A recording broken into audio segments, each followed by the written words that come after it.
Hi and welcome. Today, I'm going to show you how to turn on the Protect Your Video feature in the X mobile app.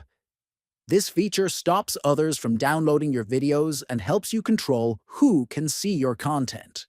Let's walk through the steps together. First, open the X app on your mobile device. Next, tap on your profile icon located at the top left corner of the screen. Then, scroll down and tap on Settings and Support. After that, select Settings and Privacy from the options that appear. Now, tap on Privacy and Safety to open your privacy settings. Then, select Audience and Tagging from the available choices. Finally, find Protect Your Video and turn it on. Remember, this setting applies only to videos you post or send via direct messages after turning it on. It won't affect any videos you shared before enabling this feature. And that's how you enable Protect Your Video on X.